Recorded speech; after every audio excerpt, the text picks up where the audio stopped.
Hello, good evening. May May gabi. Hello, sis Tita, sis Good evening. Christina. Hello. Sandali may lang gabi. ha.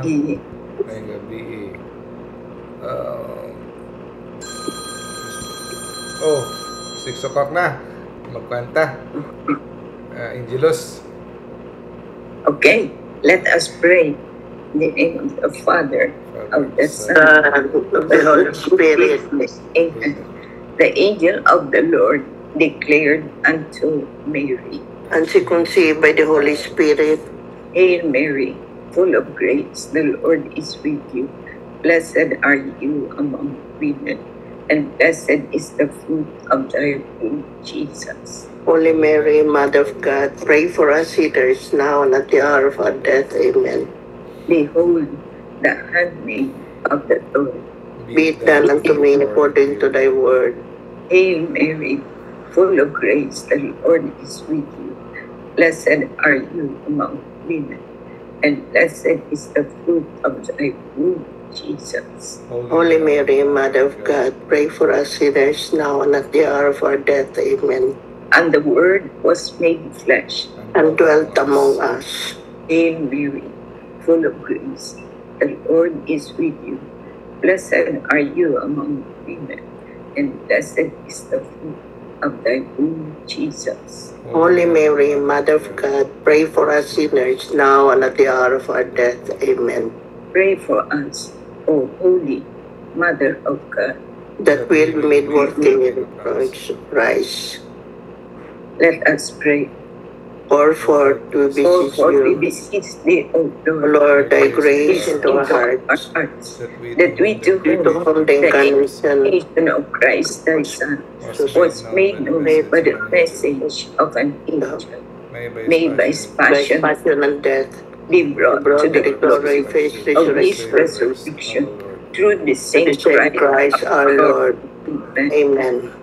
In the name of the Father, Father, Son, Holy Spirit. Amen. Amen. Good evening. Good evening. Gabi. Good evening. Kajat lang ha. Alam ko ikaw na.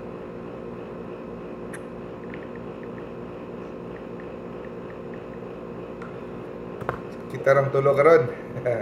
Sige. Okay, start lang ta. Ang atong topic for this evening is about Ash Wednesday. Yesterday was Ash Wednesday, no? Why do we show our sign of penance when Jesus said no? Yeah? Nag-ingon si Jesus nga when be careful not to show, no? And then why manaysulti sa ubang mga sekta anong ginapakita nato? Anyway, nanata karon sa Lent, no? 40 days. We are now in a season of Lent. Special, very, very special season. Okay? And yesterday, so good, may opening sa Lent, ang Ash Wednesday. So, before we answer kung unsa ni siya ang Lent, nganong naamang kita yung mga seasons, like liturgical calendar seasons. Just like sa panahon na winter, summer, no, autumn, fall, no?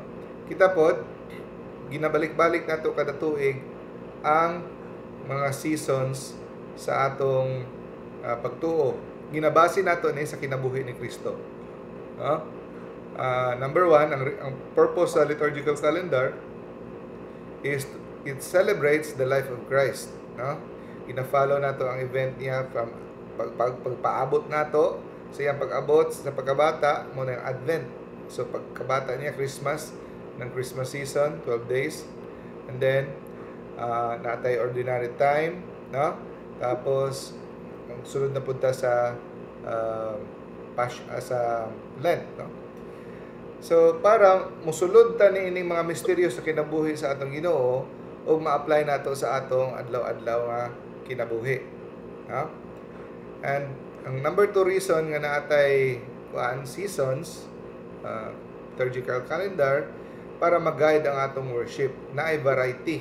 Dili siya monotonous. Naay joyous, naapod siya ng time of of penance and preparation. Kay kung puro po tanan penance nga season, ma-burnout po ta. So natay Easter, which is joyous, natay Christmas, no? Napotay Lent, Advent. So gina-set sa tone sa simbahan ang atong worship, no? Ang atong mga readings, no? And then number 3, it emphasizes the Paschal mystery. Ang Paschal mystery, the passion, death, and resurrection of Jesus, no? Mao na siya ang pinaka heart and soul sa atong liturgical year, the Paschal mystery, especially the Easter Triduum, no? Pagsugod og Holy Thursday, Good Friday, and Black Saturday. And then kini Paschal mystery atong gina-celebrate every Sunday, no? And also it marks the season of spiritual growth, no? Each liturgical season calls the faithful to a different spiritual focus. So natay ginagayta sa simbahan kung unsay atong i-focus para sa atong spiritual growth. So ang Advent, example, preparation for Christ coming. Christmas, celebration of the Word became flesh, no, and dwelt among us. Lent, a time for penance and conversion. So bantayan ninyo, dili tibok tuig ang penance and conversion, no? Ang lahi ang focus nato. Sa Easter, rejoices in the resurrection. Ordinary time, living out the teachings of Christ in our daily life. So di ato makita nga nindot kayo ang atong simbahang Katoliko ng Litukod ni Kristo, kay together we journey. Dili siya monotonous, dili boring, because there is a season. We anticipate, we're excited, no? And number 5 reason of the liturgical calendars, ginagamit po natin ng mga days and seasons to celebrate the feasts of the saints and Mama Mary, no? Kanang i-celebrate man nato because they are an example to us, and also we asking them for their intercession. And makita nato nga natin solidarity even sa mga nangamatay na. We have communion of saints. We are one in our journey of faith. And number 6 reason for our liturgical season is it unites us. So even if you go to Africa, India, America, dungan ta naga-celebrate sa mga seasons, ha?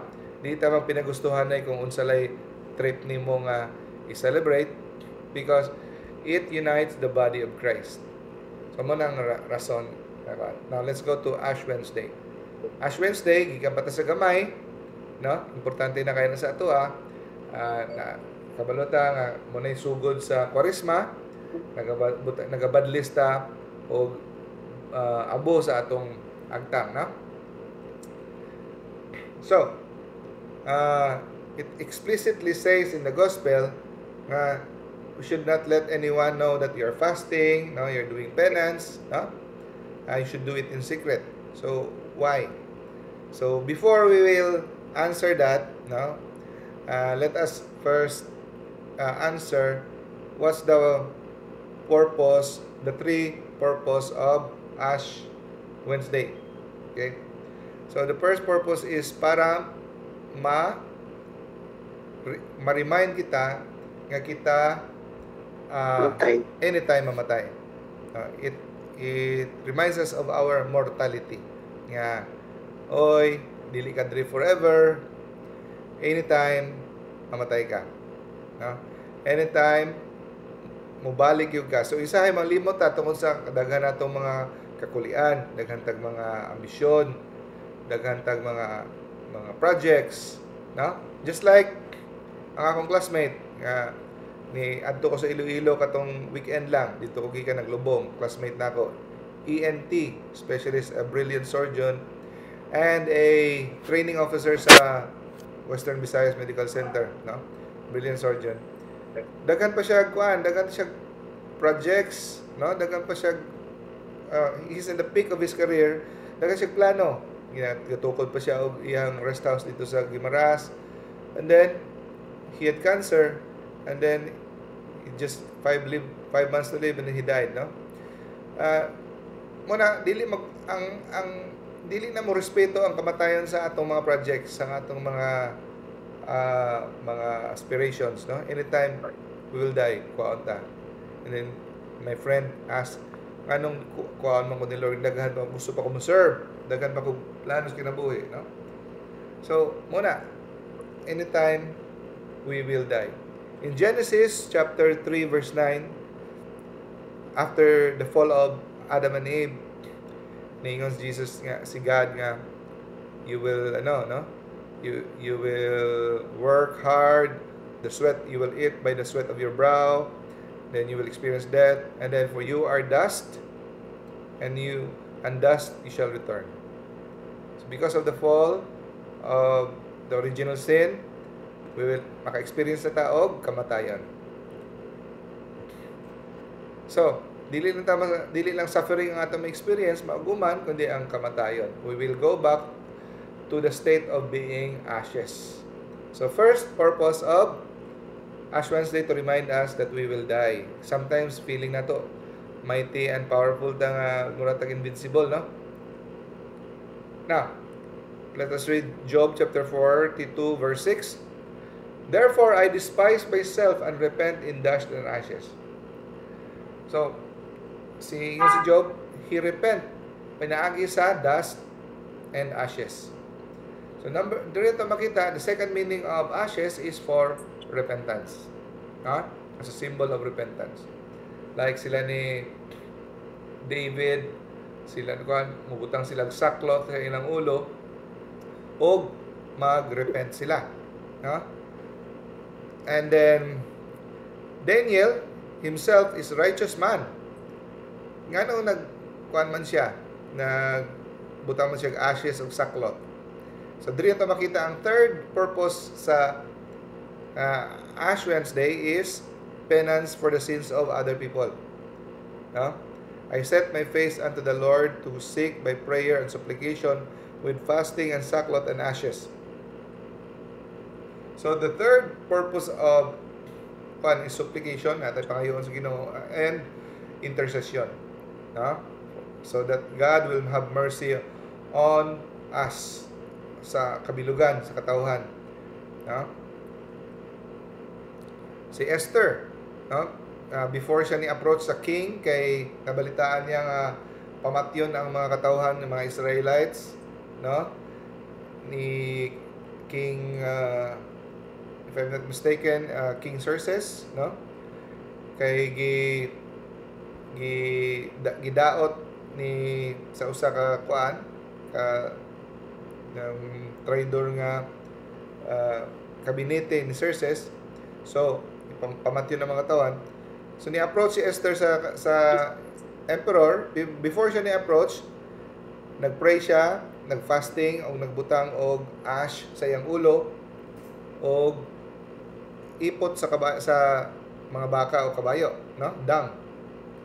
So it is a form of intercession. Okay? Maccabees, 1 Maccabees chapter 3, they fasted that day and put their sackcloth and cast ashes upon their heads, and they rent their clothes and laid open the book of the law where the heathens had sought to point the likeness. So dito makita the three purpose: mortality, repentance, intercession.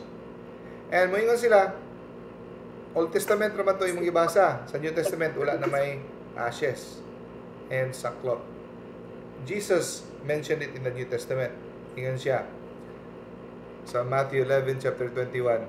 Woe to thee, Chorazin! Woe to thee, Bethsaida! For if in Tyre and Sidon had been wrought the miracles that have been wrought in you, they had long ago done penance in sackcloth and ashes. So, kaugalian na ang paggamit. Ang sackcloth, mao nang sako, magbutang sila, tabunan nila ng ulo og sako, butangan nila ang ilang ulo og abo. Karon medyo modern na ta, wala taga buog abo sa atong ulo, badlis na lang sa atong agtang. So, mao na. So, mortality, repenting of our sins, and interceding for others. So, that is the purpose of Ash. Okay? So, kini siya, kining Ash Wednesday, official act ni siya. Meaning, kinatibuk-an sa katawhan magdungan og himo ani. Labi na dito sa Old Testament, no? So it is a sign that together they will put as a sign of repentance so that God will have mercy on them. Bali, collective need for God's mercy, hiniusang pagampo. Importante kayo. Now, let's go to the first reading kahapon. Yung ginagamit every year sa Ash Wednesday. First reading is Joel chapter 2 verse 12 to 18. Taas ni siya, di lang ako doon basa. No? Now, sa first part na kumabasa, even now declares the Lord, return to me with all your heart, with fasting and weeping and mourning. No? Return to me. So, muna yung panawagan, we come back to God. Kung lagpalayo ta sa Ginoo, we go back to God. With how do we go back to God? With fasting, weeping, and mourning. Huh? And then, this passage show us that Ash Wednesday is a public fast. No? So, minimum requirement sa ato mga Katoliko is Good Friday, Biyernes Santo, and Ash Wednesday mag-fasting. No? One full meal lang, tapos ang duha ka meal, gagmay kaayo. No snacks, no? Muna. So, a public, meaning, dululungan ta mag-fasting. Okay? Public day of fasting. Official day ni siya, where the priests and prophets of Israel would call on the people to unite together. So, bisan pa sa Israel sa unang naslay day of public fasting. So that God might have mercy on the sinful people. So, manay tubak. Nga nung ginapakita-kita ninyo nga diingon ng Ginoo dili. So, lahi ni siya ang Ash Wednesday. Official ni siya nga day nga kabalo ang tanan nga kita mag-fast. Okay? So that as together as one people, we're calling on God's mercy to show our repentance, to show our solidarity. Unang rason nga naatay Ash together because it is a public knowledge. Okay? And also, the reason for the book of Joel ng ibasa is so that we will return to God. Return to me with all your heart, with fasting and weeping. No? So, meaning, Lent, Charisma is the time for us, no? The church is calling us to return to God, to come back to God. If dugay na tawa kasimba, dugay tawa ka confess, dugay ta na kinabuhi sa pagpakasala, balik ta sa Ginoo. Now, Ash Wednesday, again, is the mark of the beginning of Lent. So, ang Lent is for, unsay purpose sa Lent? For private fasting, private prayer, and almsgiving. No? Rather than public displays of piety. So, meaning, ang Ash Wednesday, gipahinumduman ta, nga walay labot, nga kini public pagka sugod sa Lent dapat na akitay private fasting, private prayer, and private almsgiving. So that is why sa Joel mabasa na to, rend your heart, not your garments. So meaning rend your heart, not just your garments. So ang garment symbolizes outward penance. Pero dili makontento ang Ginoo nga taman lang ta sa outward penance. Dapat na tay internal penance. So, pagpakitang tao lang atong penance, garments lang ginagisi nato, dapat ang atong heart igisiyon po nato. No? Muna yung meaning sa rend your heart, not your garments. So, dili lang public, naputay private. Nga?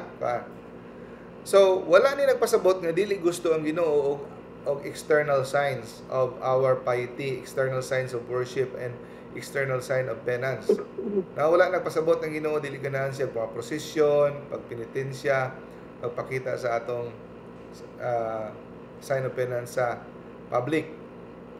Ang gusto lang niya, aside sa atong public display of worship, na atay internal. Dili lang taman external. No? What it does mean is that in addition to the external sign, what God really wants, mas importante sa Ginoo ang to tear our hearts. No? To tear our hearts in repentance. Kaya pwede taman lang kita sa external show, do? So, we have to love Him with all our heart, mind, soul, and strength. So, paano nato siya i-love? Atong gamiton pod ang atong body. Di ba last week, i-mention nato, prayer is not just a work of the mind. We have to also include our bodies, like kneeling, standing, clasping our hands, like that, no? So, we use our body also in our penance. How? Apilon nato siya. Nga nang apilon mo nato atong body? Because we are not angels, we have bodies. Ang angels, wala sila body. Kita naman tayo body. So, kinanglan, apilon nato atong body. So, paano? Pag-apil sa body sa pag-penance, dili lang kay mind ang naga-penance, apilon nato ang body, pagutuman nato. Oh, di ba? Ngayon ang mind, hi, ako ra dire, apil ang body. We deprive our flesh with food. Kung unsay yang kalingawan, i-deprive nato siya. So, dapat ang flesh mo repent pod. No? So, unsa may purpose nga mag-fast kita? It will make our spiritual, it will create a spiritual alertness. No? It will create a spiritual awareness. Bakit? No? So, especially kung dili ka used, no, dili ka anad mag-fasting, 3 times a day ka mukaon, tapos napay snacks, so ni fast ka, kausan lang ka mukaon sa adlaw, automatic makita ni mo ang effect. Mo rebuild imong lawas, no? Mo wilga nga gutom ko, kurog-kurog ko, pakauna ko. So pero kabalo man ka season of Ash Wednesday, dili ka pwede mukaon, mo kay nang fasting ka. So it puts your body into alertness. Kanunay siya, gutom ko. No? So, it makes you in a state of alertness. Tapos, pangutanon ni mo, nga ganing di ko makaon karong adlaw because of the precept of the church nga mag-observe og fasting. Dungan tatanan tibuok sa kalibutan mga Katoliko nga nag-fasting. So, because of that, all day long, you're thinking about the season. You're thinking nga, season kumpara sa wala gikuan sa simbahan ang fasting nga pwede na mukaon. Pwedeng malimtan nato ang season, di ba? Malimtan nato ang season because there's no sacrifice. So, perpetual reminder siya nga kita karon nagasulod sa bag-o nga season of the year. Okay? Musugod na di ay kita sa season of penance. So, makatabang din sa pag-pray at kag mag-focus. If you take Lent seriously. So, kung di nimo i-take ang Lent seriously, then wala effect sa imo ha. So, it will help you stay in a state of prayerful state because gutom ka. Kabantay ka kung busog ka, kadulgon ka kanunay. Kadulgon ka kanunay kung busog ka. But if you are somewhat gutom, mura kag dili makatulog, di ba? Ang imong espiritu murag galisilisi mo nang sulti sa mga katuligalangan, maglaag-laag ang imong espiritu kung gutom ka basig matakloban sa kaldero. Mo nang sulti sa uban, no? So, muna nga kung gutom ka, mas alert ang imong mind to pray. Okay? Because wala na kay walay satisfaction sa imong flesh. So mao gani ang pamaagi ang fasting, mao pamaagi nga mahiusa nato pag-ayo ang atong espiritu ug lawas sa pagampo. No? Mahiusa siya sa pagpakita, pagpadayag sa atong penitensya, sa atong paghinulsol. Ha? Atong pagpakita mo ning example sa did-an nimo ang imong kagalingon. Deny yourself. You are denying yourself of pleasure of food. Ha? Kaya nga naman, mao ni ang panahon sa intense prayer nga panawagan sa simbahan sa tuwa. Pareho sa mga Israelites na sila Day of Atonement, mga gitawag nga Yom Kippur. Kanang adlaw magpuasa sila, no? And food and drink, even marital relations dili sila for that day. So it is a public declaration of penance. So mao po na ang tabo sa ato ang Ash Wednesday. Mura po siya o New Testament equivalent of the Day of Atonement. Ha? Muna importante kayo ang Ash Wednesday. So hiniusa nga pagpenitensya. Hiniusa nga pagpenitensya. Hiniusa, no? Nga pagampo sa isa't isa. Okay. Now, Ash Wednesday, dili na ni siya about public fasting.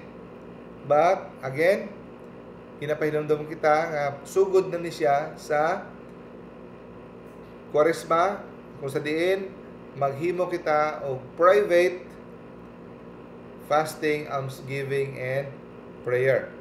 Ha? Meaning private. So, mo na nga sa Joel nga reading, sa first reading, ginashow dito ang public display sa katauhan. Mo na nga sa gospel, ang igamit sa Sermon of the Mount kay Jesus. Nagat-point out na pod sa private penance. Matthew chapter 6, mo nang ginagamit. No? So, ingon si Jesus, take care. Pagbantay ka mo, nga dili ka mo maghimog mga maayong buhat nga para makita sa mga tao. No? E kung inyo ning gibuhat para magpakita-kita, wa may ganti sa amahan sa langit. Ha? So, moingon ang ibang sikta, tanawan ng mga Katoliko, no? Wala ka basa sa Biblia, wala sila kabalo nga nasulti sa Biblia nga dili mapakita-kita. Now karon ilang ipakita-kita ang ilang abo. Abi nila, wala ta kabalo ana, pero ang ebanghelyo sa adlaw sa Ash Wednesday mismo gituyo gyud para makita nato ni. No? Gituyo gyud nga para dili nato ni malampasan, makita gyud nato ni, obvious kayo. Ha? So, sa kini nga gospel sa Matthew chapter 6 verse 1 to 6, 6 to 18, na itulo ka discipline makita nato dire. Ingon si Jesus, when you give alms, no? Do not blow a trumpet before you like hypocrites do. So ayaw nag-donate ka sa simbahan, nagtabang ka sa kwan, ang imong tuyo para magpahimo yung plake diha o unsa diha, no? Para ibawaan ka. Kanang mga tawhana, di na makadawat sa akong ganti. No? So kung imo na himon sa secret, mas katagaan ka ganti sa Ginoo. When you pray, don't be hypocrites, standing in the streets, corners para ingnon sila nga balaan sila. Okay? And then, when you fast, do not look gloomy, dapat mangbutang kag pumada, mangsudlay ka, magligo ka, ayo pakita nga mura ka gutom para ingnon ka nga buutan kayo, balaan kayo kay nagkakuan. Unsay nabantay ninyo dire? Tulo. When you give alms, when you pray, when you fast. Mo na siya ang tulo ka discipline during Lent. Mo na nga gigamit, mo na ang gigamit sa simbahan nga reading sa gospel to emphasize the three disciplines that we will observe during the 40 days. Fasting, almsgiving, and praying. So now, ang summary sa gisulti ni Jesus, when you do righteousness, ayaw buhata para lang makita sa tao. Of course, night time nga, mahibaw ang ginila, bisag din ato tuyoon. O night time nga kinanglan gid makahibalo, kay importante kaayo, like for example, ng announcement, nga nana. Pero importante, ang imong heart, kabalo ka, dili pagpakita kita. Kung malikayan, likayan, pero nagi time nga dili malikayan, makibalo. Pero ang Ginoo kabalo na sa imuhang heart, ba? So, mao ni ang isa sa mga temptation when doing good. Every time we do good to others, mao ni ang greatest temptation is we become proud. Okay? So, ang yawa maayo. Dili ka makuha sa immorality, di ka makuha sa stealing, dili ka makuha sa mga adultery or mga violence, di ka makuha niya na kuhaon ka niya sa pride. Nagahimo na kag maayo, gamiton pa niya ang imong pagbuhat og maayo sa imong kalaglagan. Pwede ka mayud yun sa impyerno through pride. So mag-careful ta. Unang as a loving father, Jesus warned us. Kay mahal ta niya, di kaya gusto mabiktima ta ani. No? Nga bisan pa sa paghimo natong maayo, pwede gyapon daytang mayud sa impyerno sa yawa. No? So kabalo siya ni nga temporal kining temptation to spiritual pride. That's why pagsugod pa lang iyan natang i-warningan. Pagbantay ka mo. Kaya anugunan siya kay andam siya mohatag og ganti sa atong paghatag og katabang sa mga pobre, sa pagampo nato, sa atong puasa. Andam siya mohatag og ganti. Muna nga naanugunan siya nga dili ta makakuha ganti kung ato ipakita kita mo nang i-warningan ta niya ayaw gyud mo og kuan kay anugon ang inyong kahago dili magantihan. Na? So, pero bantayan ninyo, wala naging si Kristo nga dili ta magpuasa, dili ta mag-almsgiving, dili ta na. Ang iyalang gisulti, dili nato ni buhaton para sa pagpakita-kita. Okay? Pero gi-emphasize niya nga buhaton nato ning tulo. Buhaton nato. Munang sayop nga pagsabot sa ubang mga Kristiyano, ubang mga sekta, sa ubang Katoliko, dili na sila magpuasa. Dili sila mag-almsgiving because ingon si Kristo nga wala mo'y ganti sa Ginoo kung napakita kita. No, we are required to do this. No? So, unsa may meaning sa almsgiving? Paghatag o hinabang. Pwede financial, pwede things, support sa mga nanginahanglan or sa simbahan. No? Now, all through the year, when we say that we are disciples of Christ, we are expected to be almsgiver. We are to be expected to be regular almsgiver. When we say alms, parang abi na to na ay pulubi diya sa kilid sa sidewalk niya, mahatag-tag piso. No, dili na siya mao ang almsgiver lang. Although pwede na siya, dili na limitado sa ingana. Almsgiving, pwede ka mahatag sa kalibo diya sa imuhang silingan, na nanginahanglan, ikaw hospital, gitabang ka, that is almsgiving. Anything nihatag ka, labi na itong mga dili kabayad nimo, that is almsgiving. Naghatag ka sa simbahan, that's almsgiving. Anything that you give is almsgiving. Okay? Especially when there is no return, especially when there is no recognition. No? So, ang warning ni Jesus, do this in secret. Okay? And also, all through the year, if you are a disciple of Christ, Jesus expects you to be a regular prayer. No? Regular prayer ka. Prayerful ka na kay morning prayer, na kay evening prayer, grocery ka, na kay regular scheduled prayer, no? So, dili lang tataman sa public mass. No? Ang uban, taman lang sa nakasimba na sila, okay na. Dapat, ingon mo to ninyo Jesus, when you pray, go, lock your room, do in private. So, dili against ang Ginoo sa mga procession, dili against ang Ginoo sa mga hinuusang pag-ampo, sa mga vigil, sa mga kuan. No.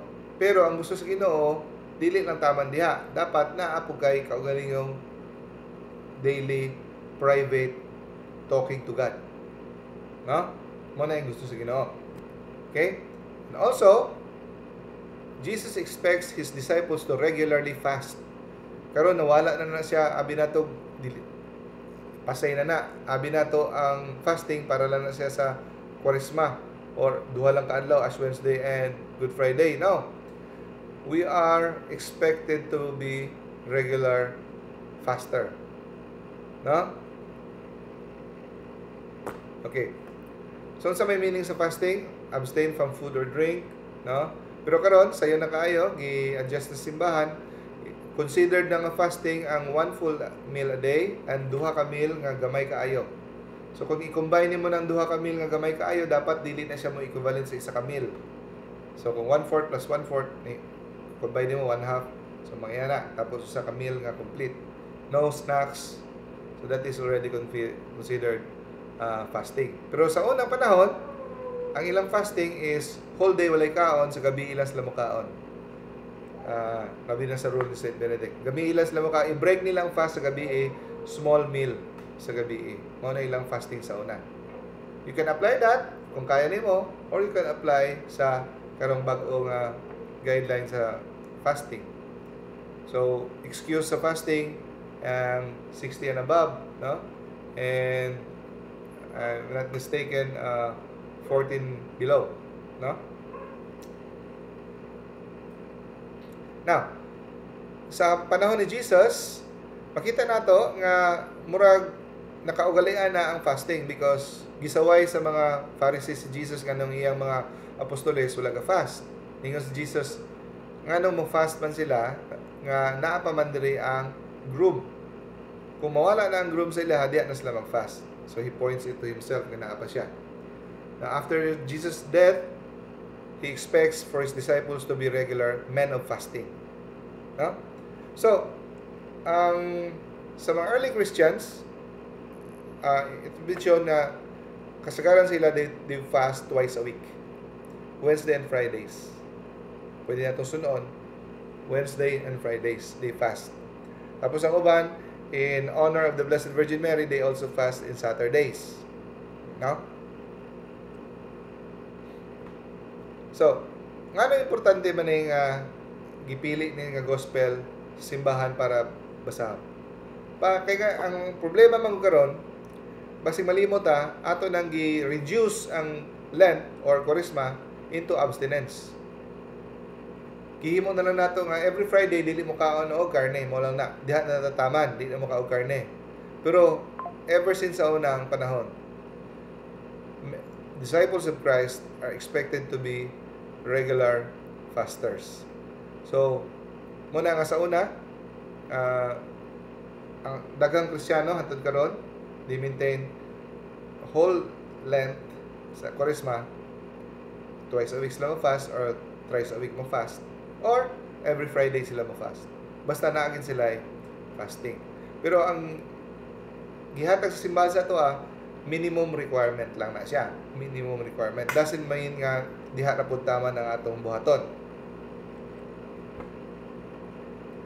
So Lent, it was always a season for 3 spiritual discipline: fasting, prayer, and almsgiving. Now, akong isulti ganiha nga throughout the year, we are expected to be men of prayer, men who regularly pray, men who regularly give almsgiving, men who regularly fast. Di ba? All throughout the year. Ang nahitabo sa Lent, atong mas dugangan. During Lenten season, if you fast throughout the year, what you will do during Lent is you increase your regular prayer, intensify your regular fasting, intensify your regular practice of almsgiving. It doesn't mean during Lent ka lang mag-almsgiving. No. You intensify everything. You intensify these 3 things during Lent. So kung nag-fasting ka before Lent, mas pagrabihon nimo karon. No? Mas kung nag-pray ka before Lent, mas i-intensify nimo imong prayer because this special season is so grace-filled na ay daghang grasya niini nga season. Because it is a time for collective prayer so that God will have mercy on us. No? Anong buhaton man nato ning 40 dias? Because gihimo ni Jesus sa asaman katong sa iyahang pagpuyo dito sa desert for 40 days and 40 nights. Gitintal siya sa yawa for 40 days, 40 nights. Unsa nga gigamit sa yawa sa pagtintal niya? Tulo ka bagay. No? Sin of the flesh, no? Sin of the eyes, and pride of life. 3 temptation. So sa sin of flesh, gitem siya nga buhaton niyang bato mahimong tinapay. So para makakaon siya, masatisfy ang iyang flesh. Now, ipakita sa iya ang mga kayamanan sa kalibutan. Butang siya sa pinakataas, ang itudlo sa iya, imo ni tanan. Kung musimba ka nako, lust of the eyes, di ba? Lust of the eyes. And then, para taas ang tanaw sa mga tao, mobilib ang mga tao sa imuha, mobilib ang tao sa imuha. Ambak, para makita sa mga tao nga gamhanan ka nga wala ka na unsa. Ambak, makita ka nga misaya ka. So, pride, di ba? Makita ka nila nga, uy, mauda ini siya ang misaya. No? Ambak siya, wala siya maunsa. Pagpasikat. So, pagtanaw sa tao sa imuha. Admiration. Lust of pride, no? Pride of life. So, unsa may gibuhat sa Ginoo sa 40 days? Iyang gibali. Iyang gibali ining tulo ka mga bagay. Ug kining tulo nga mga bagay makita po nato sa nahitabo sa the fall of Adam and Eve sa garden. Nakita nila ang fruit nga pwede siya mahimong pagkaon. Lust of the eyes. Lust of the flesh. Tapos nakita ko nila ang nga nindot kaayo siya, delightful to the eyes. According to the Bible, delightful to the eyes, lust of the eyes. And then it will give them they will become wise. So, ang admiration sa tao nila, they will be dahigon sila. So, pride of life. So, kining tulo ka temptation always ni naa sa ato no? Pleasure sa atong body, possessions, and pride. So, muning gitawag nga the unholy trinity. Money, eyes, sex, flesh, power, is the admiration. No? So, these 3 temptations are the root of all human sinfulness. No?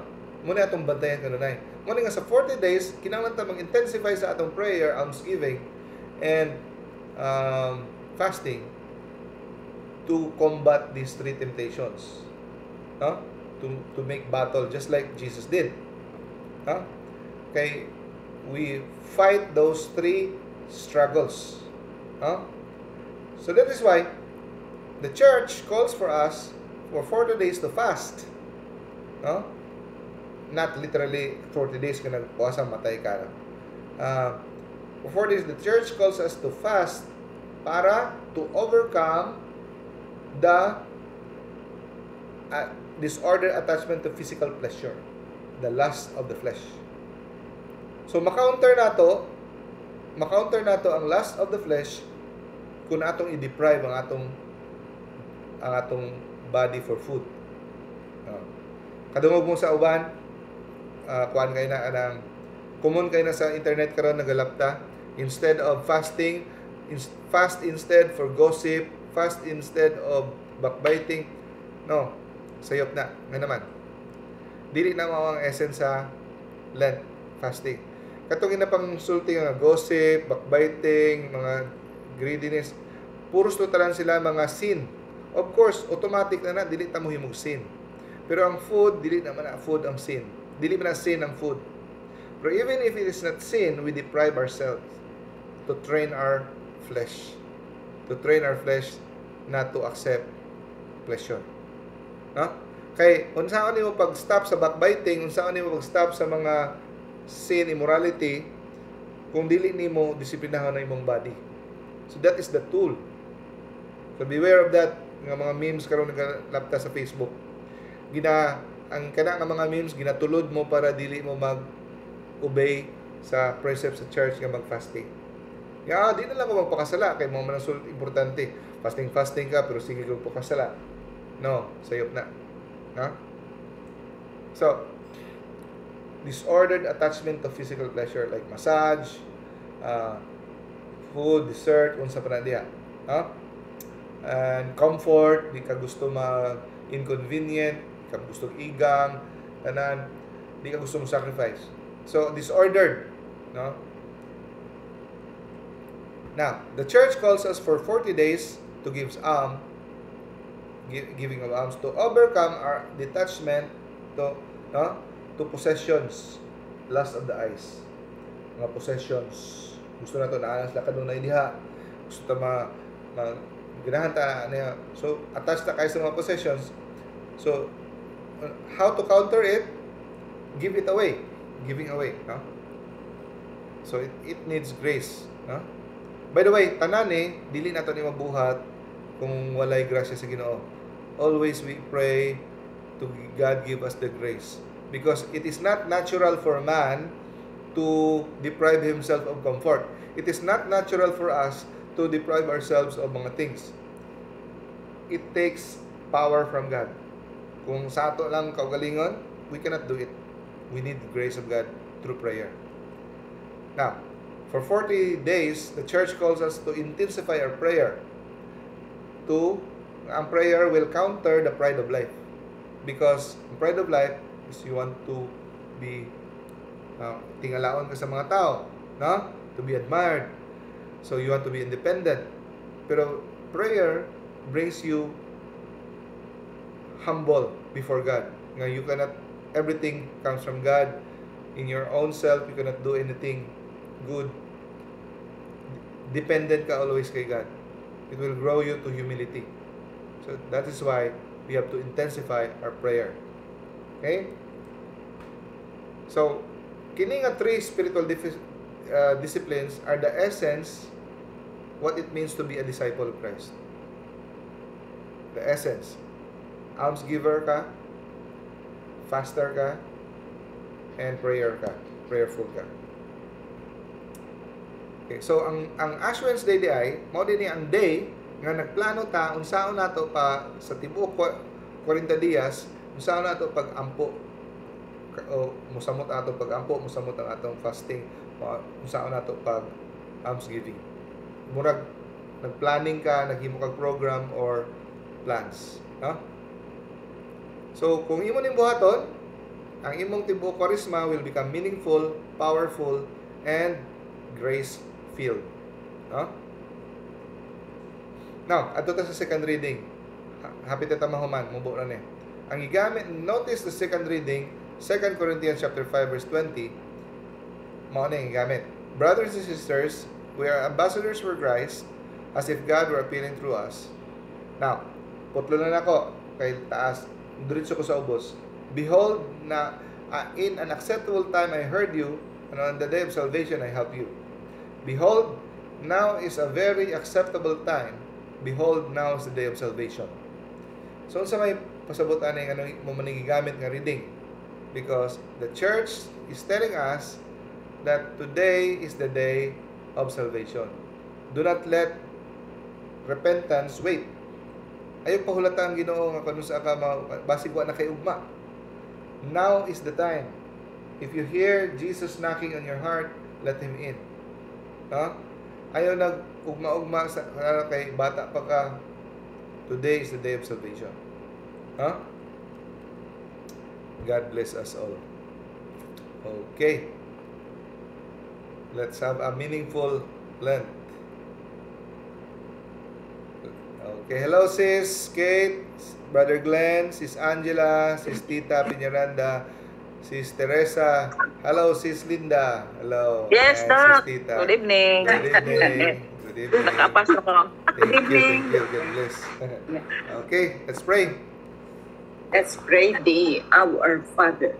In the name of the Father, of the Son, Son, of the Holy Spirit.